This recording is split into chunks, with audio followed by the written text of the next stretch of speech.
7वा अध्याय, अन्न स्वरूप विज्ञानीय अध्याय.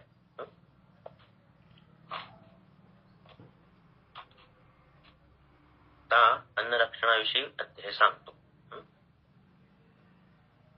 राजाने नेहमी आपल्या घराजवळ वैद्यास राहावयास जागा द्यावी, म्हणजे तो सर्व गोष्टींविषयी सर्वदा सावध राहतो. ज्या अर्थी धर्मादी पुरुषार्थ योगक्षेमावर व योगक्षेम राजावर अवलंबून आहे, त्या अर्थी राजाच्या अन्नपानाचे विषापासून संरक्षण करण्याविषयी विशेष करून झटावे. विषयुक्त भाताची लक्षणे. सर आवाज नाही येते. आवाज नाही येत आहे? तुमचा वॉल्यूम वाढवा. येतोय सर, येतोय. तुमचा वॉल्यूम वाढवा मोबाईलचा. तर त्या वैद्याने राहायचंय राजाच्या जवळच, म्हणजे राजाच्या महालाच्या जवळच त्याची खोली असायची. म्हणजे काय अन्न किंवा राजाकडे जे जे काय जायचं ते वैद्य थ्रूच जायचं. त्यामुळे त्याच्यावर मोठी जबाबदारी असायची. आणि राजाचं संरक्षण केलं तर प्रजेचं संरक्षण होणार, आणि म्हणून हे सगळा अध्याय त्याच्यावर लिहिलेला आहे.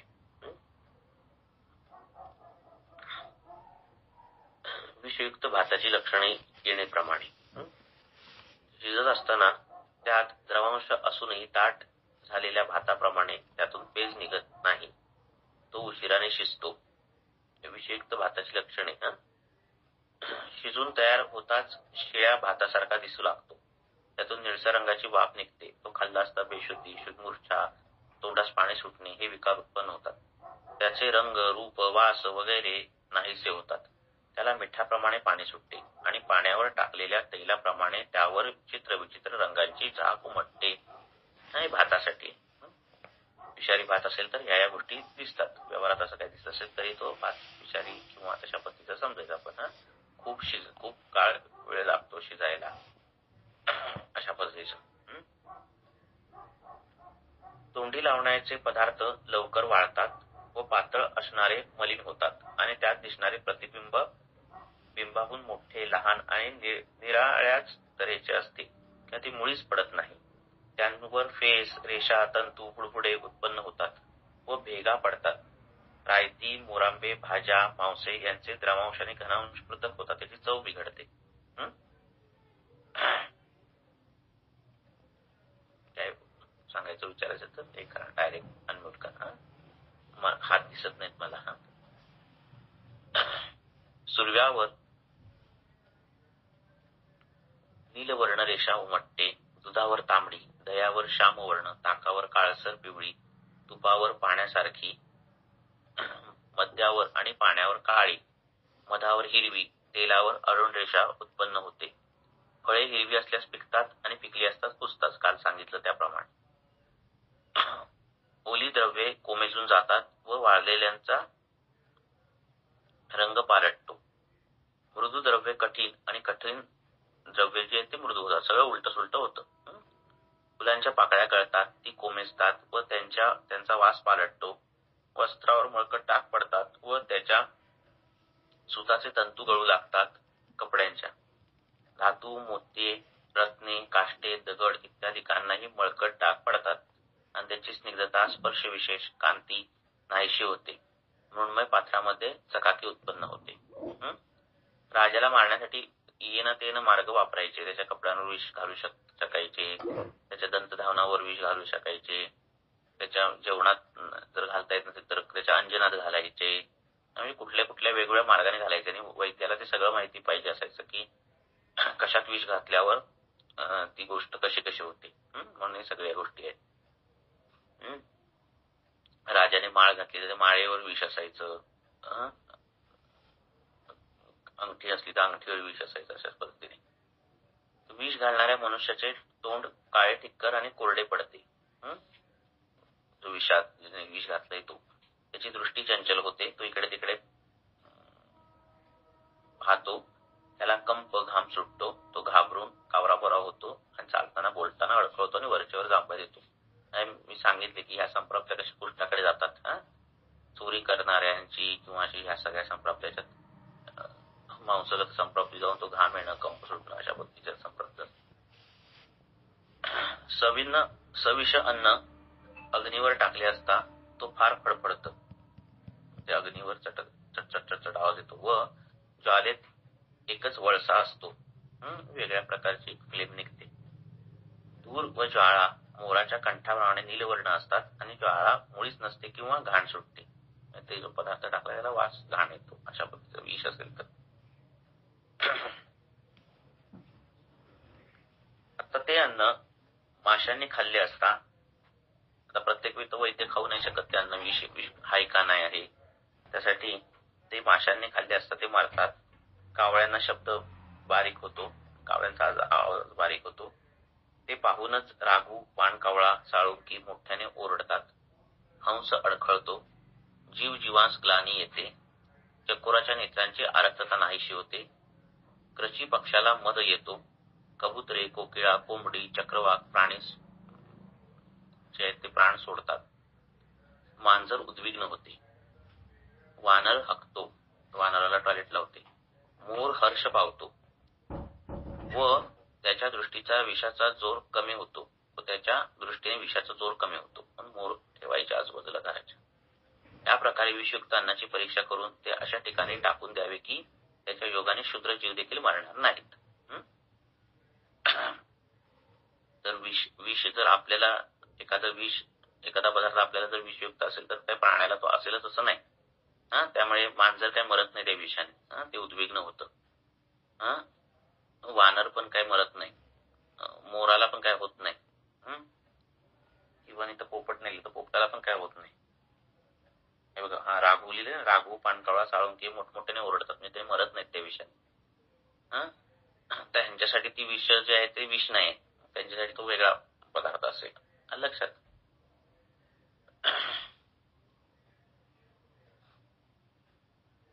त्याच्या योगाने क्षुद्र जीव देखील मरणार नाहीत. अशा ठिकाणी ते विष टाकून द्यायचं.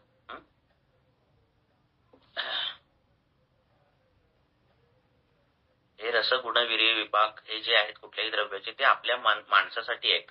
ते द्रव्याचे नाही आहेत. लक्षात आलं का?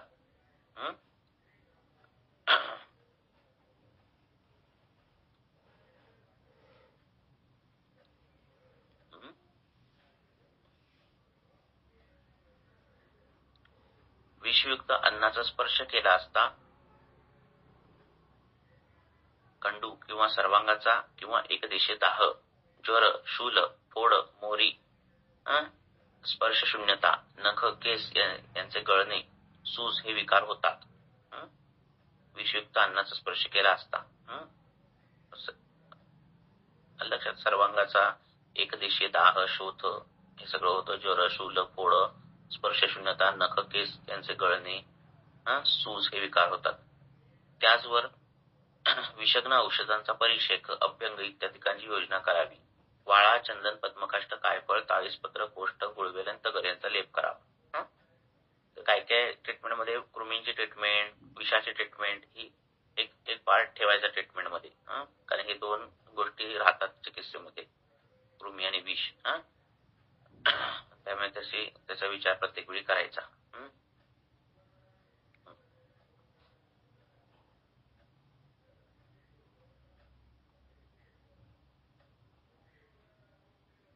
ते तोंडात गेले असता विष. लालास्त्राव, जिव्हा, ओठ यांचे जडत्व, आग, चुणचुण, दाताचे स्पर्श असहत्व, रसज्ञानाचा नाश, दातखिळी बसणे हे विकार होतात. त्याचवर वर सांगितलेले वाळा वगैरे औषधांचे गुळणे आणि सर्व विषग्न उपचार करावेत. वाळा, चंदन, हरिद्रा आणि शिरीष असं योग तुम्ही बनवू शकता विषग्न.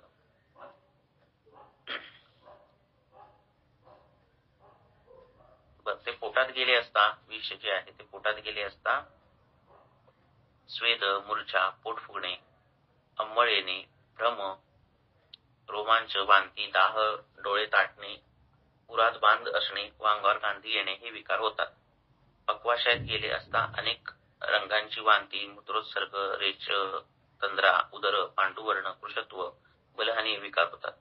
त्याचवर अनुक्रमे वमन, विरेचन देऊन हळद, दारू, हरिद्रा हरमल, गुळ, निरगुंडी, पावटे, पापडी, वेखंड, तांदूळाच्या भाज्या, तांदूळाच्या मुळ्या, कोंबड्याचे अंडे, कोंबडीचे अंडे व बावच्या यांची नस्य, अंजन, पान इत्यादी क्रियांमध्ये योजना करावी, म्हणजे विषाचे शमन होते. हळद, दारू, हळद हे सगळं द्यायचं.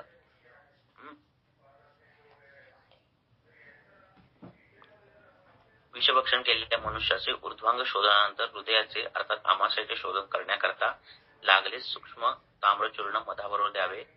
वांती होऊन कोठा शुद्ध झाल्यावर सोन्याच्या वरकाची पूड 3 मास द्यावी.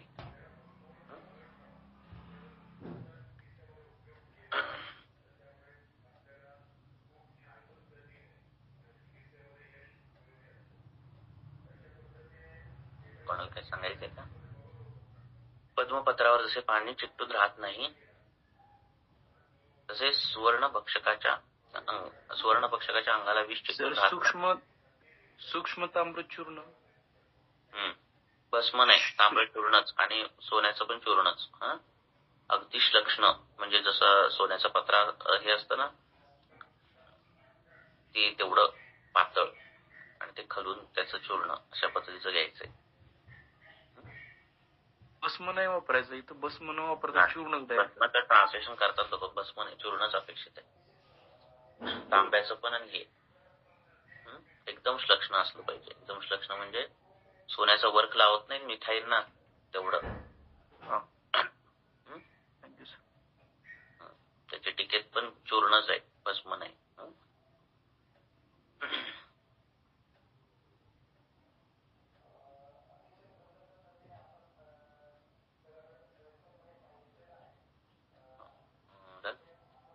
आयुष्याची कृत्रिम विषावर देखील ही चिकित्सा करावी.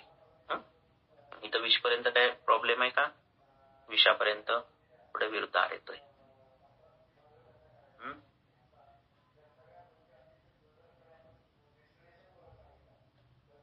सर, तुम्ही याच्यामध्ये बोलले की सगळ्या संप्राप्तीमध्ये विष आणि कृमींचा विचार करायचा, मग त्याच्यामध्ये औषधं कोणती म्हणजे कॉमन वापरायची? मग सांगितली की चंदन, वाळा, शिरीष आणि हरिद्रा. कॉमन विषाचा योग वापरू शकता तुम्ही पोटातून. कारण आता काही जण हॉटेलला जेवत असतील, काही जण असं काही बाहेरचं खात असतील, ते विषयुक्त जात असणार आहे ना पोटात. मेसला खाणारी मुलं आहे ना, त्यांना ज्वर येत असतो, शूल येत असतो आहे ना, केस गळत असतात. मग तो विषाचा विचार केला जात नाही, कृमींचा विचार, 2 विचार केले जात नाही, पण ते करायचे. त्याचा तोटा नाही लक्षात. त्यामुळे ती ट्रीटमेंट द्यायच्या विषाचा. म्हणजे सोबत गुणांचा विचार करूनच ना. सोबत गुणांचा विचार करून द्यायचं. लक्षात. अजून काय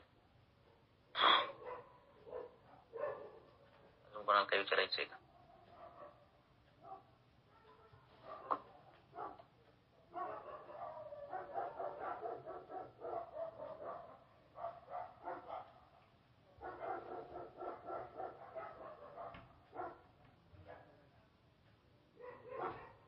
जाऊ दे पुढे.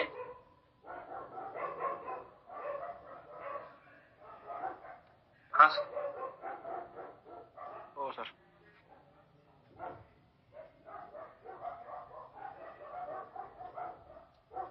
हे पोपट काय, मांजर आणि मोर यांना विषाचा हे नाही कळत. विषाने आपल्याला जसा इफेक्ट होतो तसा इफेक्ट होत नाही त्यांच्यावर. लक्षात. हे बदललं, योनी बदलली की द्रव्यभेद होतो. त्यामुळे आपल्याला जर साखर गोड असेल तर ती पोपटाला गोड असेल असं काही नाही. आपल्याला मिरची तिखट असेल तर ती त्याला तिखट असेल असं काही नाही. हे रसगुण विरिविपाक सगळे आपल्यासाठी आहे. लक्षात. त्यामुळे आपले योग त्यांना वापरलं जातं, प्राण्यांना असलं काही करायचं नाही. म्हणजे फरक पडेल किंवा कदाचित उलट पण काहीतरी होईल. लक्षात. म्हणजे कुत्र्याला जखम झाली म्हणजे आपण हळद लावतो, त्याला हळद लावली, ती काय कधी जखम भरेल न भरेल त्याचा विषय नाही, पण ती व्रणरोपक आहे की नाही हे सांगू नाही शकत आपण. लक्षात. असं मांजरीच्या लाळ जखमेला मांजरीच्या जखमे लावले की मांजरी जखम भरते, पण माणसाला त्याची लाळ लागली तर त्याला आजार होऊ शकतो. ठीक आहे. त्यामुळे द्रव्यभेद योनिभेद झाला की द्रव्यभेद होतो. त्यामुळे हे सगळं आपल्यासाठी आहे. मंजिष्ठा वर्ण आपल्यासाठी आहे. आणि लक्षात, प्राण्यासाठी नाही ती वर्ण. ठीक आहे. आता पुढे जाऊया.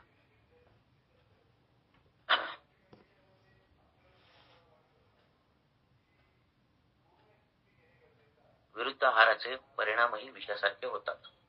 तर विरुद्ध आहार होतोय. ओके. अजून नाही याच्यात काही प्रश्न आहे तुम्हाला आधीच्या याच्यामध्ये?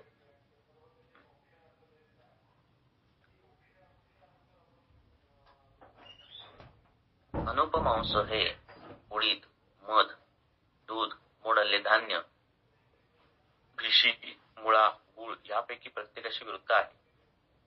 त्यातही माशाचा दुधाशी फार विरोध आहे. चिलीची मा वेगशाचा तर अतिशयच विरोध आहे. अनुपमांसाचं या सगळ्यांबरोबर विरुद्ध आहे. म्हणजे उडदाबरोबर, मधाबरोबर, दुधाबरोबर, मोडाले धान्य, लक्ष या सगळ्यांबरोबर विरुद्ध आहे.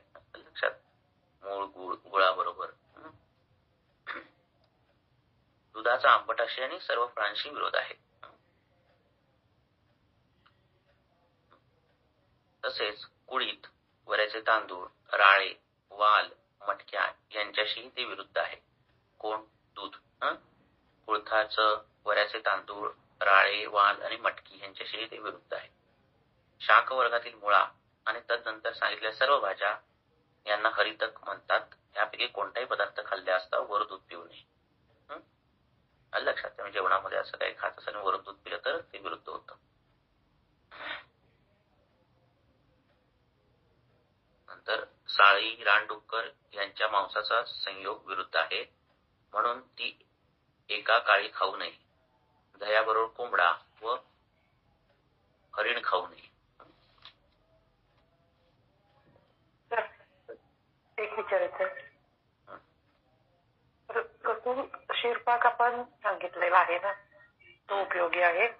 आणि मग ह्याच्यामध्ये सर्व भाज्या मुळ्यानंतरच्या लसूण, त्यानंतर दूध पिऊ नये. मग तो काही तिथं सिद्ध शिरपाक आहे म्हणून चालतोय आणि इथे त्याच्यानंतर दूध प्यायचे म्हणून चालत नाही, असं आहे का? लसूण आणि दूध तो शिरपाक करायचा असतो आणि लसूण काढायचा असतो, सुकलेला लसूण. लक्षात, आणि असा तो शिरपाक असतो. दुधाबरोबर आपण लसूण नाही खात, पहिली गोष्ट. दुसरी गोष्ट, विरुद्धांना ही आहार्य कल्पना आहे, ही औषधीय कल्पना नाही. औषधीने आहार्य कल्पना बदलतात. लक्षात आलं? त्यामुळे तो एक विषय आला. आणि काय झालं? त्यामुळे नित्य आहार्यामध्ये आपण लसूण शिरपाक घेत नाही. व्याधी असेल तर घेत असो. व्याधी असेल तर तुम्हाला या गोष्टी काय नाही. लक्षात, व्याधी असेल तर तुम्ही कसं पण संप्राप्ती भंग करता आली पाहिजे. लक्षात.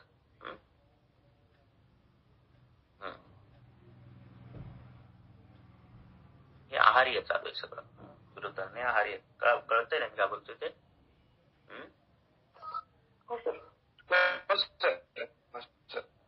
म्हणजे आता अपवाद ना, म्हणजे काय म्हणतात त्याला,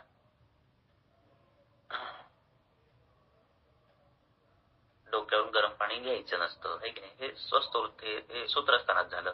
पण अशी काही कंडिशन येऊ शकते की तुम्हाला त्यावेळी गरम पाणी सुचवायचं असेल डोक्यावर, त्या व्याधीपुरतं तुम्ही डोक्यावरून गरम पाणी घेऊ शकताय, है की नाही?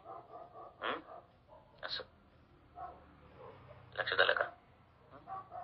जसं विषुचिकेत पायाला चटका लावायचा, पायाला गरम लावायचं नसतं, पायाला अभ्यंग करायचं असतं, पण त्या व्याधीसाठी झटका द्यायचा असतो. लक्षात. तर आजाराला या नाही, हे औषध या आहार्य कल्पना आहेत. लक्षात.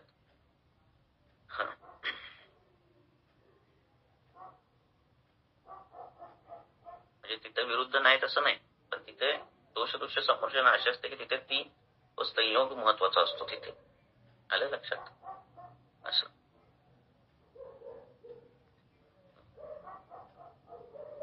कच्चे मांस पित्ताशी खाऊ नये. उडदाचे वरणाबरोबर मुळा, करडईच्या भाजीबरोबर मेंढा, विषाबरोबर मोड आलेले धान्य, उडदाचे वरण, गूळ, दूध, दही, तूप यांच्याबरोबर प्रोटीनचे फळ, ताक, दही, ताडगोळा याबरोबर केळे, पिंपळी, मिरे व मध किंवा गूळ याबरोबर काकमची. तसेच मासा शिजवणे किंवा सुंठ शिजवण्याच्या भांड्यात सिद्ध केलेली पण शिळी झालेली काकमची खाऊ नये. खूप कॉम्बिनेशन दिलेली आहे. त्यातली पूर्वी खात असतील, आता कोण असं काही खातच नाही. मासे तळून राहिलेल्या तेलात सिद्ध केलेली पिंपळी, काशाच्या भांड्यात 10 दिवसापर्यंत ठेवलेले दूध व बिब्याबरोबर कोणताही उष्ण वीर्याने किंवा स्पर्शाने पदार्थ जो आहे तो खाऊ नये. लोखंडाच्या सळीवर पक्व केलेला भास पक्षी आणि ताकात सिद्ध केलेल्या कपिलेच्या पाल्याची भाजी खाऊ नये. खीर, खिचडी, सुरा ही एका वेळी खाऊ नये.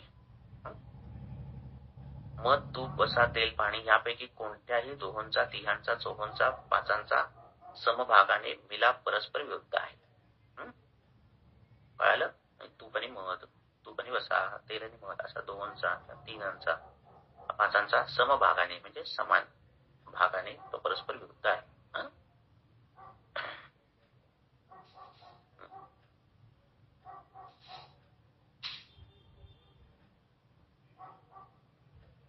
याची टीका महत्वाची, ह्या एक श्लोकाची टीका आहे की त्याच्यात त्यांनी अगस्त्यावलेय सांगितलेलं आहे आणि अगस्त्यावलेमध्ये मध, तूप ते सगळं आहे समभाग. आणि ती टीका खूप महत्वाची आहे. आपल्याला पण खूप कन्फ्युजन झालं असतं काय की चहा आणि चपाती विरुद्ध आहे का, आहे की नाही? तर चपातीत मीठ आहे म्हणून चहा आणि बिस्किट विरुद्ध आहे का, अशा पद्धतीचं. तर ही टीका फार महत्वाची आहे. या टीकेने तुम्हाला विरुद्ध मेन कळतं काय आहे प्रकरण. तर त्यांनी सांगितलेल्या टीकेमध्ये की आम्ही जर तूप आणि मध आता सांगत आहोत काय की तूप आणि मध हे समान घेतलं तर ते विरुद्ध आहे असं मी सांगितलं तुम्हाला. तर मुळात तूप आणि मधाचं सांगतो तुम्हाला की तूप आणि मध जे आहे ते अल्प मात्रेमध्ये जर घेतलं समान तर विरुद्ध नाही होत. दुसरी गोष्ट, ते मोठ्या मात्रेत जर घेतलं आणि त्याच्यासोबत जर बाकीचे कुठले तरी पदार्थ असतील, कुठलेही पदार्थ, सुंठ असेल, मिरी असेल, वॉटेवर कुठलेही पदार्थ असतील, तर ते कदाचित विरुद्ध होणार नाही. लक्षात घ्या.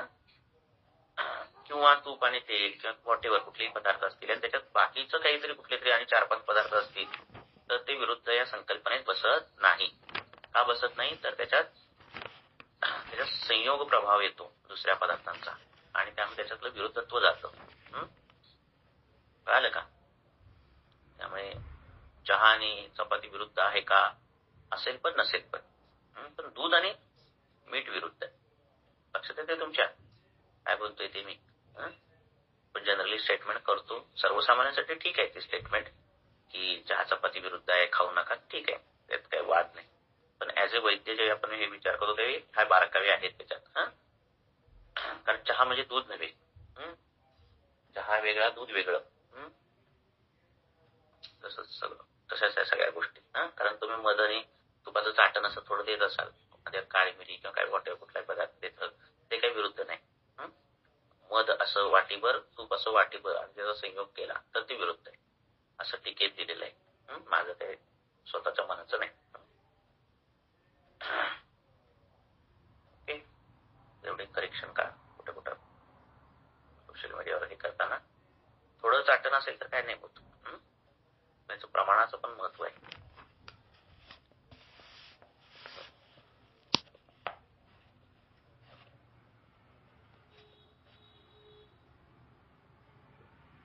त्यामुळे आपण व्यवहारात बघतो किती लोक विरुद्ध काय काही खात असतात है ना. ह्याच्यासोबत काय होत नाही, कसं काय होत नाही का ते नुसतं ते आणि ते खात नसतात, त्याच्यासोबत आणि 4 गोष्टी एक्स्ट्रा ऍड असतात. आणि लक्षात, आणि तो द्रव्य संयोग जो होतो त्याचा प्रभाव वेगळा असतो आणि म्हणून ते विरुद्धत्व होत नसतं. नाहीतर मग विरुद्धच्या संकल्पनेतून बघितलं तर मग खूप गोष्टी विरुद्ध चालू असतात पण प्रत्यक्षात काही व्याधी होताना दिसत नाही आपल्याला. त्याचं कारणही असेल. त्याचं त्यांनी उदाहरण देताना अगस्त्य अवलेयचं उदाहरण दिले टीकेमध्ये. असो, चला पाऊस पावसाच्या पाण्याबरोबर मध, तूप यांचे मिश्रण विषम प्रमाणात देखील खाऊ नये. कमळ काकडीचे मधाशी खाऊ नये. द्राक्षासह, खर्जुरासह, शर्करासह एकत्र मिसळून पिऊ नये. खीर खाऊन वर मंद पिऊ नये. हरिद्राकंद शिरशेलाची फोडणी देऊन खाऊ नये. याच्यात काय तुम्हाला शंका आहे का?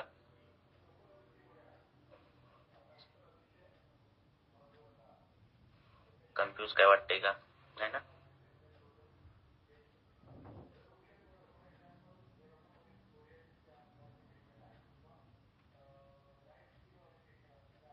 बगळा श्वेत सुरे बरोबर व घुगऱ्यांबरोबर खाऊ नये. डुकराच्या चरबीत तळला असल्यास तो प्राणच घेतो. कोण? बगळा. म्हणजे डुकराच्या चरबीत तो तळला आणि कोणाला खायला घातलं तर माणूस मरणार. सद्यो निहंत्यसून, म्हणजे लगेच मरणार. सत्यचा अर्थ काय आहे माहितीये का तुम्हाला?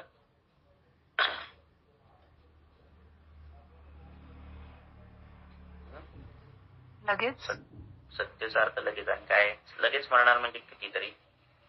लगेच म्हणजे काय? लगेच खाल्ल्या तासाभरात संध्याकाळपर्यंत काय?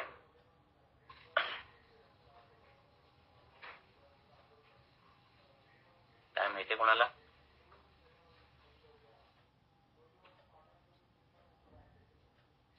हे बारकावे म्हणून टीकेत आहेत सगळे, म्हणून टीका वाचायचं सारखं सांगत असतो.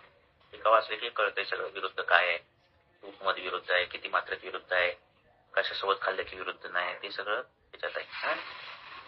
तर सध्याचा अर्थ लगेच नाहीये. सध्याचा अर्थ 7 दिवसापर्यंत मेला तरी त्याला सध्यच म्हणतात.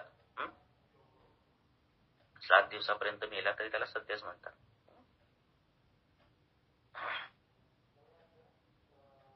याचप्रमाणे तितीर, मयूर, घोरपड, लावा, पिंगळा यांचे मांस एरंडाच्या जळणाने एरंडेलाची फोडणी देऊन तयार केलेले असल्यास तात्काळ जीवित हरण करते.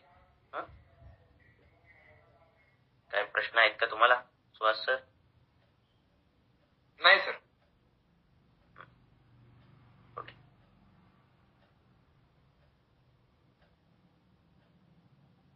तिलगिरू पक्षाचे मांस हळदीच्या लाकडाच्या सळीने त्याच्या अग्नीवर तयार केलेले असता तात्काळ प्राण घेते. तसेच त्याला राख किंवा धूळ लागली असून जर ते मधाशी खाल्ले तरी देखील ते घातकच होते. सारांश हा की जे पदार्थ कफपित्तांना त्यांच्या स्थानापासून सोडवितात परंतु बाहेर काढून टाकत नाहीत ते सर्व विरुद्ध होत. कळालं? सारांश काय आहे की जे कफपित्तांना त्यांच्या स्थानापासून सोडवतात पण बाहेर काढून, म्हणजे अतिदोषावस्था निर्माण करतायत, बहुदोषावस्था, पण काय करत नाहीत ते बाहेर काढून टाकत नाही. उत्क्लेश होऊन बाहेर पडत नाही. इतका कफ वाढतो की उत्क्लेश होतो पण बाहेर पडत नाही, अशा पद्धतीचं. तर त्यांच्या क्रियेवर सामान्य प्रतिकार म्हटला तर शोधन किंवा तद्विरुद्ध पदार्थाच्या योगाने शमन किंवा तीच शमन द्रव्ये पूर्वी सेवन करून शरीरे तयार केले म्हणजे विरुद्ध आहाराचे विकार प्रकट होत नाहीत. काय केलंय त्याला म्हणतात अभिसंस्कृती. काय म्हणतात? अभिसंस्कार करणं. तीच शमन द्रव्ये पूर्वी सेवन करून तर त्या पद्धतीने शरीर तयार केलं म्हणजे विरुद्ध आहाराचं विकार प्रकट होत नाहीत. कळते का?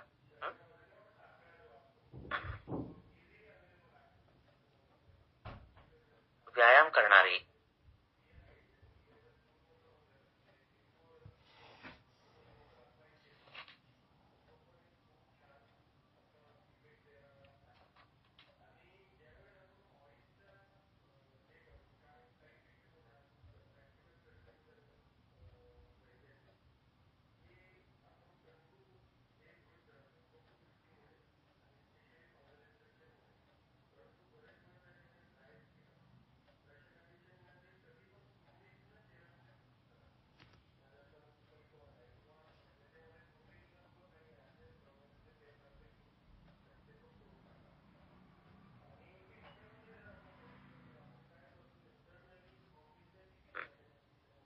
व्यायाम करणारे स्निग्धाहारी, दीप्ताग्नी, तरुण, बलवान असे जे लोक त्यांनी विरुद्ध पदार्थाचे सेवन केले असतानाही विकार उत्पन्न होत नाहीत, तसेच सवयीने अल्प सेवनाने विरुद्ध आहार फारसे बाधक होत नाहीत त्या लोकांना. ज्या अपत्य आहार विधिकांची सवय झाली असेल त्यांचा चतुर्थांशाने षोडशांशाने त्याग करावा. म्हणजे हळूहळू त्याग करायचा टेपरिंग डोसने, एकदम करू नये. व त्यांच्याबद्दल सवय नसलेल्या पथ्यकारक आहाराधिकांचे सेवन करणे झाल्यास तेही त्याचप्रमाणे करावे व मध्ये 1, 2, 3 दिवस अंतर द्यावे. असे समजा की एखाद्या माणसाने रोज जेवताना 4 मिरच्या खायची सवय आहे, पण आम्लपित्ताची पूर्वरूपे दिसू लागल्यामुळे त्याला आता ती सवय मोडून मिरच्यांबद्दल आले खाणे आहे. तर त्याने आपले खाण्याचे मान पुढील कोष्टकाप्रमाणे बदलावे. आता ते कोष्टक दिले पादपादंश क्रमाने कसं कसं बदलायचं ते. तर अशा टेपरिंग डोसने ते कमी कमी करायचं. पुढचा श्लोक 48. ह्या प्रकारच्या क्रमाचे अवलंब न करता जर अपत्यांचा त्याग आणि पथ्याचे सेवन एकदम सुरू केले तर त्यापासून सातम्य असात्म्य संबंधीचे विकार उत्पन्न होतात. कारण आधीची सवय लागलेली असते म्हणून ते होतं, त्रास होतो त्याला सोडल्या. अपत्यजन्य दोषांचे निस्सरण आणि पथ्यजन्य गुणांचे संपादन क्रमाने केले असता घालवलेले दोष पुन्हा उत्पन्न होत नाहीत व संपादित गुण चिरकाल राहतात. वातपित्त कफांचा धातूंशी फार निकट संबंध असून त्यांना दूषित करण्याविषयीचे स्वभावतः प्रवृत्त असतात. यास्तव अपत्य सेवन करून त्यांना अधिकच दूषित करणे हे विद्वानास फार अनुचित आहे.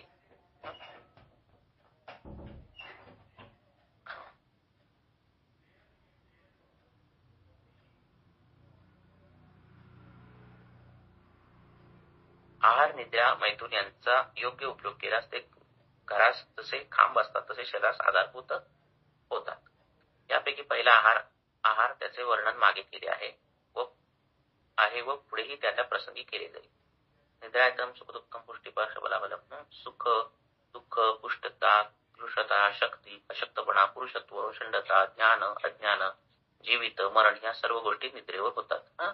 लॉंग टर्म इफेक्ट आहेत सगळे. नंतर अकाली निद्रा, अतिनिद्रा आणि अत्यल्प निद्रा ह्या सुख अर्थात आरोग्य व आयुष्य यांची हानी करण्याविषयी जशा काय दुसऱ्या काळ रात्रीच आहेत. अकाली निद्रा करणं, जे कधी पण झोपणं, अतिनिद्रा करणं आणि अत्यल्प निद्रा करणं या तिन्ही आयुष्याच्या हानी करणार आहे. रात्री जागल्याने देहस्थ धातू वृक्ष होतात, दिवसा जागल्याने ते स्निग्ध होतात. म्हणजे अर्थात रात्री जागल्याने वायू वाढतो व दिवसा निजल्याने श्लेष्मा वाढतो. दिवसा झोप येणे झाल्यास ती बसूनच पेंगत घ्यावी, म्हणजे श्लेष्मा न वाढता धातूंना स्निग्धता प्राप्त होते.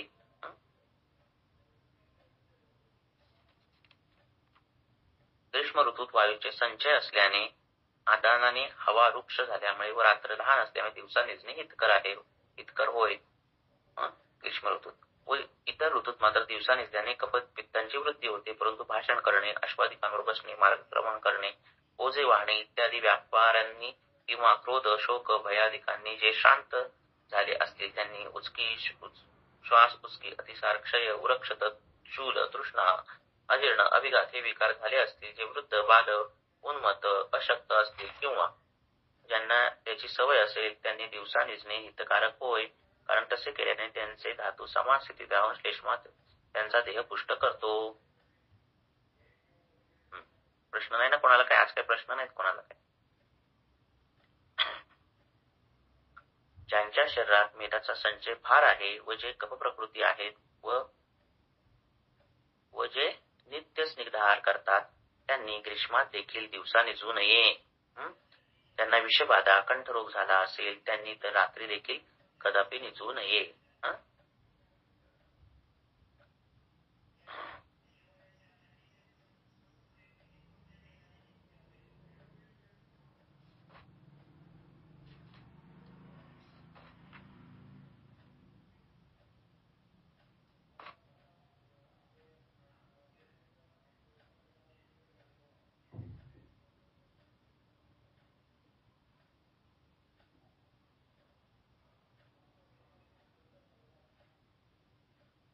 पुढे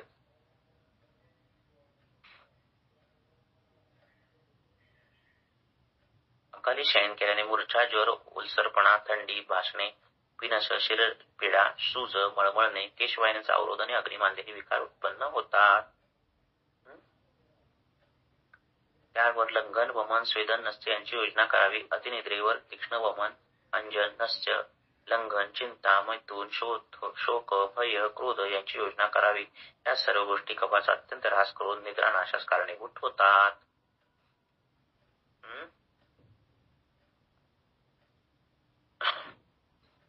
निद्रानाशाने अंगमर्द, जांभया देणे, डोके जड होणे, आळस, ग्लानी, भ्रम, अपचन, तंद्रा व वात्रव हे विकार उत्पन्न होतात. यास्तव ज्याची जितकी सवय असे तितकी रात्री यथाकाळी झोप घ्यावी. सवय होऊन फाजील जितका वेळ रात्री जागरण होईल त्याच्या निम्मे सकाळी जेवण्यापूर्वी झोप घ्यावी. जेवायचं नाही, आधी झोपायचं मग जेवायचं, नाईट ड्युटी करून आली तर.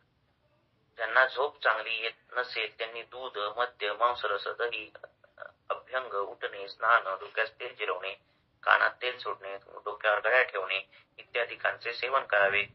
कांतेच्या बाहुतेचे आलिंगन, सुख, समाधान, आवडते विषय प्रायः निद्रा सुख देतात. ब्रह्मचर्यात सुख मानणारा, स्त्री संघाविषयी निस्पृह व सर्वदा संतशुद्धी असणाऱ्या अशा मनुष्याला नियमित काळी झोप येते. स्त्री संबंधाच्या पुढील गोष्टी वर्ज्य आहेत. उताण्या आसनाहून अन्य आसन, रजस्वला, अप्रिय, दुराचारी, दुष्टयोनी, संकुचितोनी, अतिस्थूल, अतिकृश, प्रसूत, गर्भिणी, परकीय, ब्रह्मचारी, अमानुषयोनी, गुरुगृह, देवालय, राजगृह, पूज्य अश्वस्थान, स्मशान, वधस्थान, पाणवठा, अंगण, चवाटा, पर्वकाळ, योनी वाजून इथून अंग, दिवस, डोके व ऊर यांचे ताडण, आकंठ, भुक्त, भित्रा, क्षुधित, तृषित, विषमासनी, बाल, वृद्ध मूत्रादिकांचे वेगाने युक्त रोगी अशा मनुष्यांनी स्त्री संग करू नये. हिवाळ्यात शिशिर हेमंतात वाजीकरण औषधाने पुष्ट होऊन यथेच्छ मैथून करावे. वसंत शरद ऋतूमध्ये 3 दिवसांच्या अंतराने करावे. वर्षा ग्रीष्म ऋतूमध्ये 15 दिवसांच्या अंतराने करावे. हा नियम सोडून जे स्त्री सेवन करतील त्यांना भ्रम, ग्लानी, मांड्या गळणे, बल, धातू, इंद्रियांची क्षीणता, अकाले मरणत्व प्राप्त होते. वर सांगितलेल्या नियमाप्रमाणे स्त्री सेवन केल्यास स्मृती, बुद्धी, आयुष्य, आरोग्य, पुष्टी, शुक्र, यश, बल यांची वृद्धी होते. जरा लवकर येत नाही. मैथुनानंतर स्नान, उठणं, थंड वारा, शर्करायुक्त खाद्य, थंड पाणी, दूध, मांसरस, सार, सुरा, श्वेतसुरा यांचे सेवन करावे. मग निद्रा घ्यावी. असे केल्यास तर शारीरिक तेज लवकर परत येते. विद्येने परिपूर्ण, आचरणाने चांगला, क्रियेने दक्ष, दयाळू अशा वैद्यावर आपल्या देह रक्षणाचे काम सर्वस्वी सोपवून दिल्याने राजाला उत्तम तेज, आरोग्य, कीर्ती, पराक्रम, आपल्या पुण्यफलांचा भोग आणि चिरकाल आयुष्य यांचा लाभ होतो. चाल थांबूया. यात काही विचारायचंय का?